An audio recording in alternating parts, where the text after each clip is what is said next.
Hey everyone! Today we're looking at Apple's latest release. They've just introduced new iPads.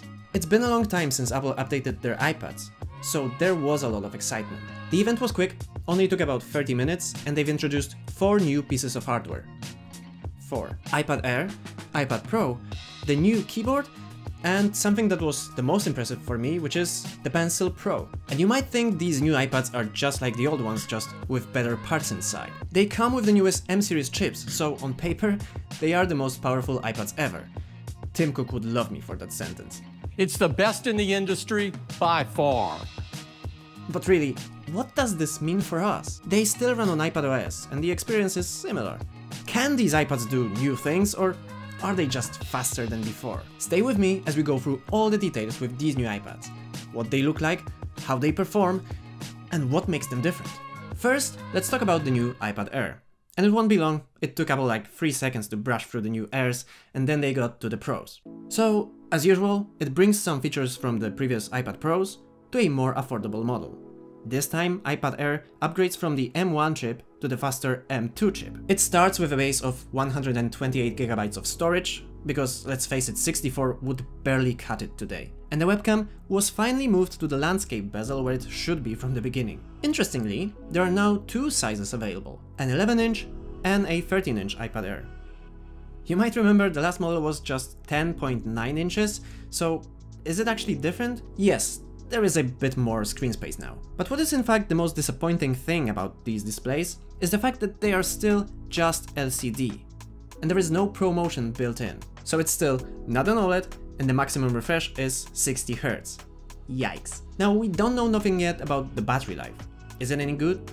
No idea. Technically Apple says it's gonna give you up to 10 hours of using the device, but let's wait for some proper tests to verify this info. So, in general, it's just a spec upgrade with some new exciting colors, like blue, purple, starlight, and good old space gray. And what's good is that the prices are actually not bad, with $599 for the smaller model and $799 for the larger one. It seems fair, especially that most people keep using their tablets for up to 5 or even 7 years. So it's not the type of device that you would change as often as a smartphone, for example. But then we also saw a significant update to the iPad Pros, where Apple really pushes the limits of what an iPad can do. They aim to showcase their best tech and the most advanced tablets possible. And honestly, if we set aside the software aspect for a moment, these new iPads are astonishing. Like last time, there are 2 sizes available, an 11-inch and a 13-inch model. While the screens are the same size as the previous version, the overall dimensions of the iPads have changed slightly. And even though the difference is subtle, it's enough to make you buy a new keyboard because the old ones just won't fit. Classic Apple move. What makes the new keyboard different is that it is actually more MacBook-like. They are aluminum, and now they have that function keys row, which I think is a pretty big deal. They have a much bigger touchpad with haptic feedback, and the space black color looks great. So according to Apple, the new iPad Pros are the thinnest Apple products ever created. This includes phones and even old iPods. The 11-inch model measures just 5.3mm thin, and the 13-inch is even slimmer at 5.1mm. Thinner than an iPod Nano. Honestly, correct me if I'm wrong, but has anybody even asked for a thinner iPad? I mean, for a device that is already thinner than a book or a magazine, I really have no need for it to be even thinner. It only makes me feel uneasy about the possibility of breaking it.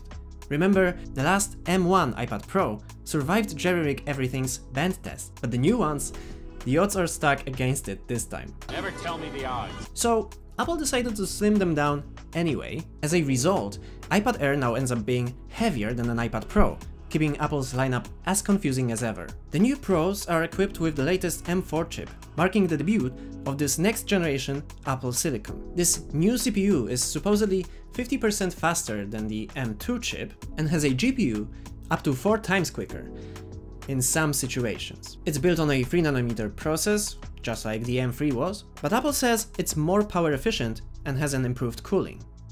It also has the new neural engine, but we have to wait until more AI features appear in iPadOS, because for now, it's almost useless. But it only proves that Apple is taking AI seriously, and we will see what they are keeping behind closed doors, maybe even next month on the WWDC. AI.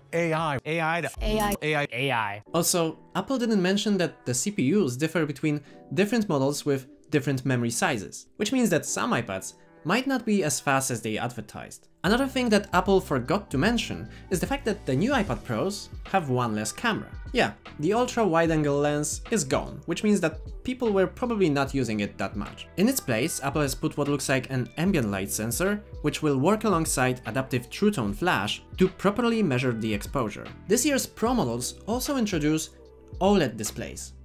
Finally.